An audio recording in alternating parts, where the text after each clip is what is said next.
Now, please state your name for me, sir. James D. Patten, And you are from Huntsville, correct? born and raised. What was your childhood like in Huntsville? Well, what was it like? Growing up in a small southern town, it was like a big family. You knew a lot of people. There was a feeling of trust. You knew all kinds of people. You saw them at church, saw them in the grocery store. You felt like you were protected, that you were loved. In the black and the white community, both. Everybody was just a big family. The square was the central location for everything. The stores were there. The courthouse square, I'm speaking of, grocery stores, the drug stores, everything was down a few blocks. In fact, a 9-block area is where the businesses all were until the late 1960s, when the first merchant, really major grocery store, moved off the square to where Family Faith Church is. That was a big move. Later there was a Wiener's dry goods store there, what we call dry goods, and a Perry Brothers, like what's today a dollar store. But those are really the first two. And then that summer, a few blocks from the courthouse, where Shenanigans is, Los Pericos, and those McKenzie's, that was a big discount house by the name of Gibson's that opened up in the summer of '69. So you had both ends of town being developed, and it just sort of happened after that. Things spread out in every direction from there. People don't realize that a lot of people that you see in the stores and restaurants in Huntsville don't live in our county. They live within a 25, 40, 50-mile radius of our county, our city.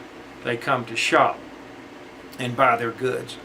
There wasn't a lot to do when I was growing up as a child in Huntsville. You went swimming in the summer at the swimming pool, the public pool where the fire station is on South Sam Houston Avenue.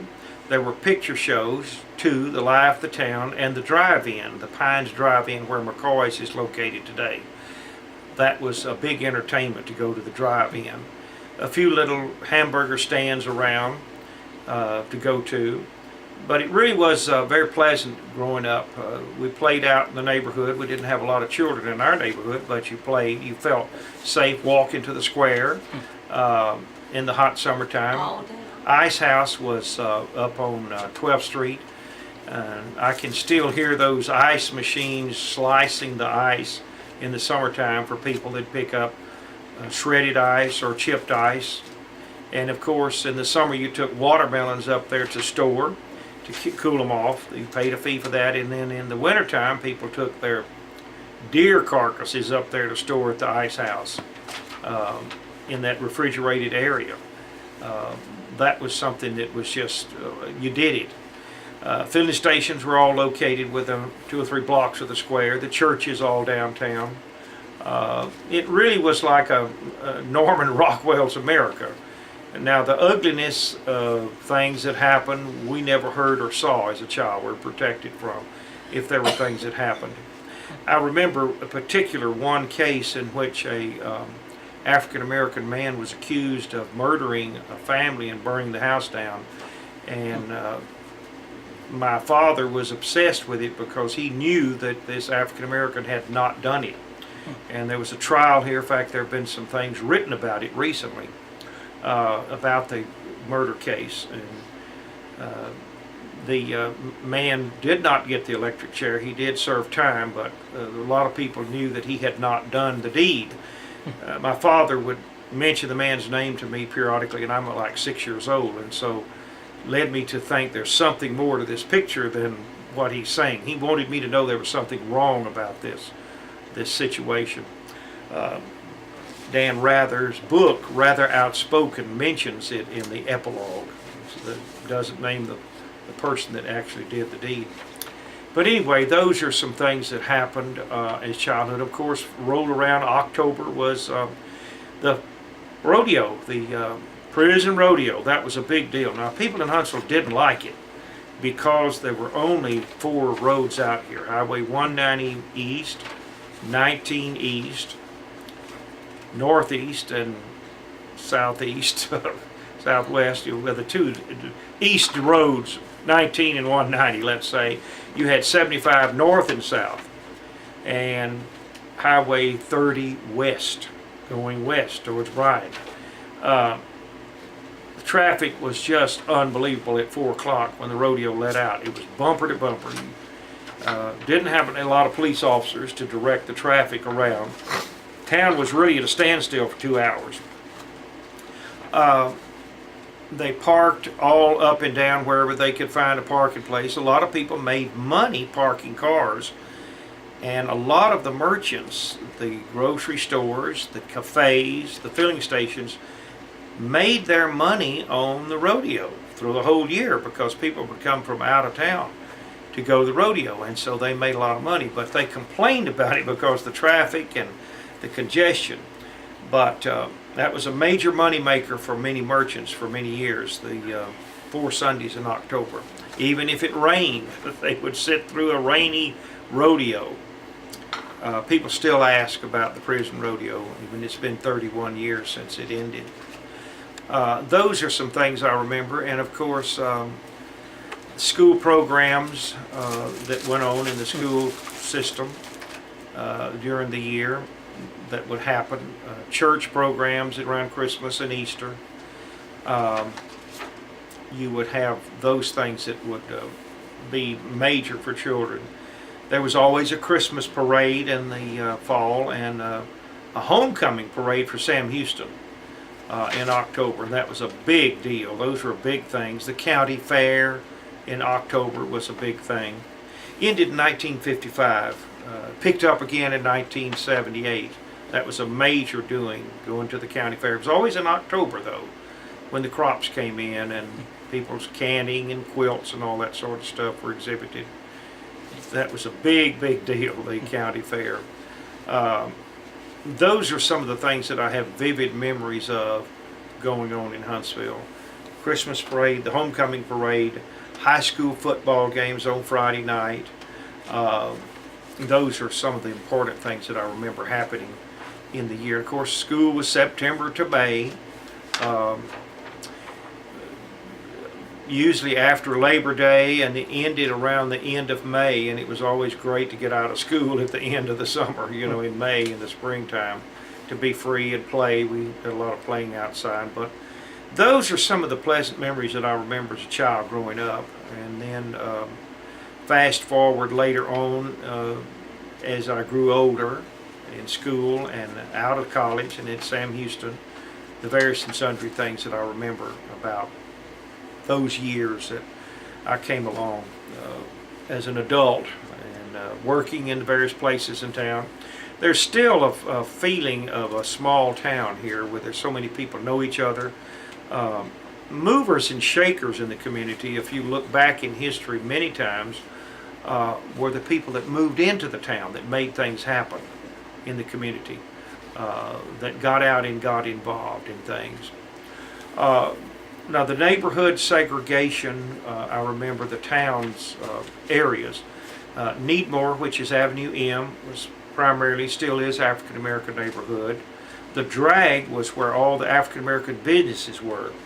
That's on Avenue M, right where City Hall sits, and going down to Cox Funeral Home. Those were both sides of the street, all the African American businesses. East End, going out 190, was a heavy African American neighborhood. South End, going south, the direction of absolutely where the University Library, Kinesiology, Criminal Justice was called a flat. And it was kind of a tongue-in-cheek because it wasn't flat. It's on a steep hill, as you'll notice over there. That's African American. But that whole end of town was heavy African American neighborhoods. South End, East End, North End, down Martin Luther King, that was called Hot Town. Hot Town below absolutely 7th Street is where it really begins, going all the way down to 2821. Not quite to there, but absolutely towards the end was called Hot Town. A lot of African American homes there. Why was it called I Hot don't Town? know where that name came from. It just called Hot Town. And there was another area between, the street over there, Thompson Street, is called, it had a name too, and I can't think of it, what it was named, but that was an area. Those were African American neighborhoods. Needmore, Hot Town, the drag where the businesses were. I'm gonna stop you right there. Tell me about your particular church you grew up with. I'm Methodist. Methodist? Yeah, been a member of that church a long time. Went to Sunday school, Bible school, church there. Very active in it. What was the role of your church in the community? What kind of events did you do? What kind of programs, specific programs did you have? Well, they offered, the church membership was, of course, not large like they are today. A lot of older people in church. There were a number of younger couples in church. They didn't really have any outreach programs in the community like the churches do now. None of them did. They were all pretty well contained with Sunday school. They had MYF for teenagers at night, on Sunday night. They always had that.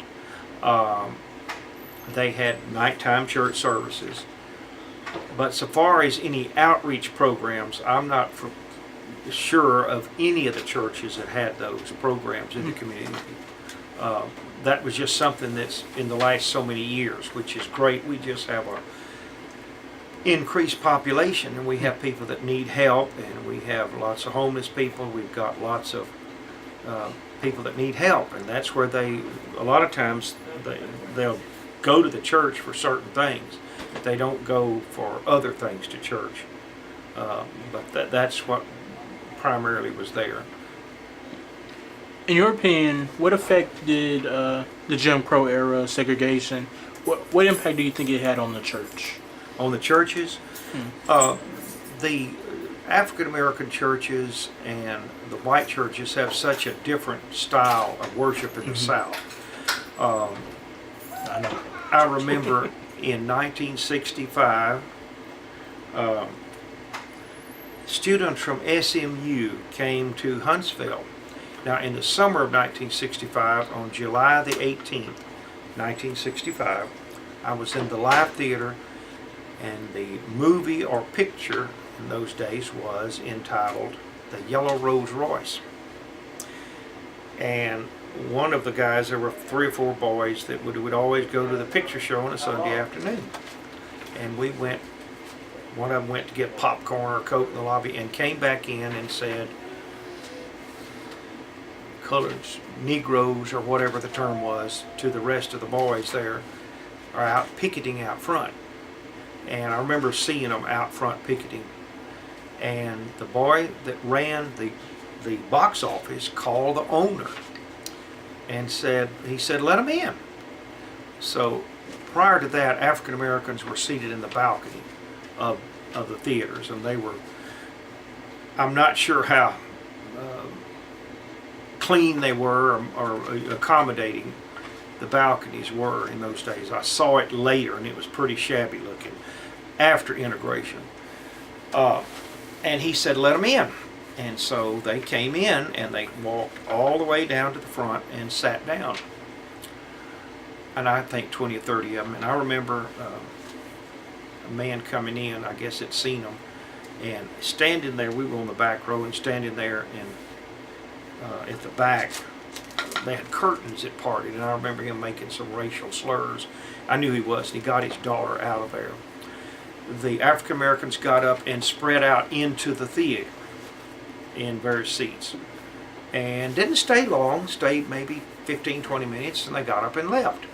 And one of the guys in the group went out front to see, and they walked down to the Texan Cafe, which is still there. They wouldn't let them in. They went up to the Raven Cafe, and they wouldn't let them in the cafe then.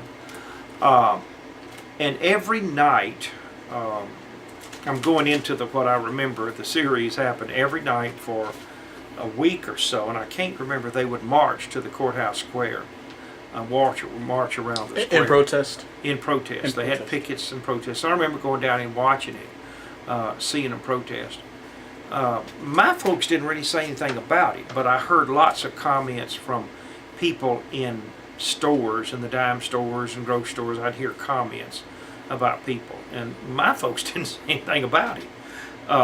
Now that fall, that's in July, there's a court case that was initiated. It was called, they were charged with unlawful assembly. There was something charged, and that court case is with the library, and it went all the way to the state Supreme Court. But I remember that was in the summer, and it didn't last long, I don't remember. And I remember hearing talk about a couple of people that were involved, older African Americans that were involved in the protest. Fast forward to November 1965, the African Americans, they were from SMU in Dallas. They came and went in the Methodist Church, and I wasn't inside, I was outside. I worked at the church. I was custodian over there. I worked there on the weekends. And I remember my grandmother saying, a lady that was sitting on the pew with her was, the response was varied among people. And the lady that my grandmother knew was her age, they'd played bridge together, was just highly incensed. And my grandmother just took it as kind of, didn't bother her. She kind of took it lighthearted. Well, the woman called her that Sunday afternoon, just bawled her out for laughing at her. And she said, I wasn't laughing at you. I just was kind of amazed at everybody's response, and that's anything, any kind of a play or theater, people's response. Some are puzzled, some are laughing, some are just whatever, They stayed through the service. They came in about the middle of the service, then they left.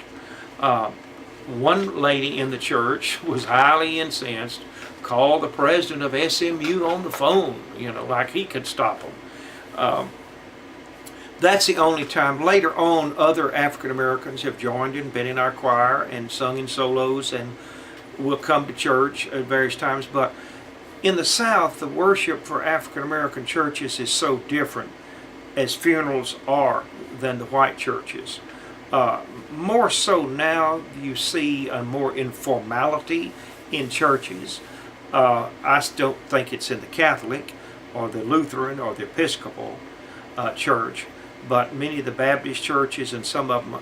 And what has happened in churches, my interpretation, what I see, is attendance is way down. And you can check it nationwide. I'm not sure about African American churches, but it's down in white churches because people have more money, places to go, they've got a car, they've got weekend places. There's all these forms of entertainment people go, and church is not important. So what you're seeing in churches... So before it was more... Structured. More structured. Structured, very structured in all the churches.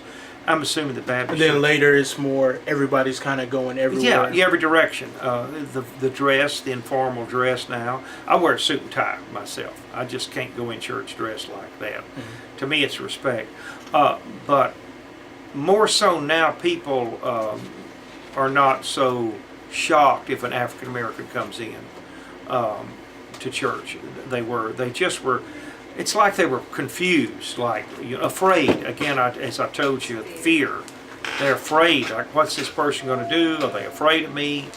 I don't know how to talk to them. They don't know how to talk to me, So that's what I see now. I see a lesser. We were always taught to speak to people that came in church that you didn't know. You made them feel welcome. To church, regardless of who they were, you spoke to them. So anyway, that's what I see now compared to then. It's just a lessening.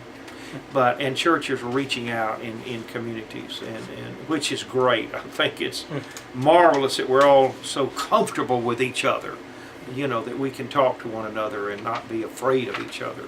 That's what I see. We're all alike. One more question, and I'll let you get back to your work and everything.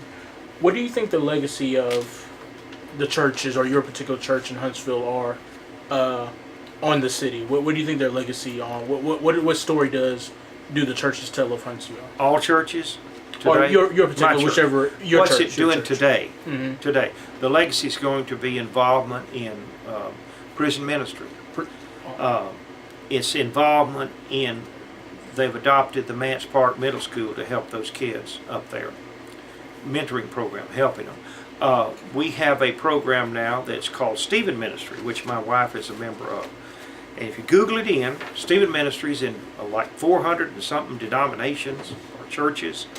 And what it is 6 months training, 6 books to read. It is a man-to-man, woman-to-woman. Somebody that you can just talk to, that's not going to judge you or criticize you or condemn you. It's just they're going to be a listening ear for you. Now, if that person is talking crazy, they're on drugs, or they're really dangerous, then they're taught, from what I understand, to get them professional help. So many people need help out there today, all races, creeds, and religions, that need somebody to listen to them, to help them, guide them, direct them to. And that's what we're supposed to do as a church. That's what churches are, is supposed to reach out in the community. Which is like, finally we're doing this, we've got trained people. So hopefully that's a legacy that we'll establish down the road, a place where people can feel like, be comfortable that they're not going to be condemned, preached at,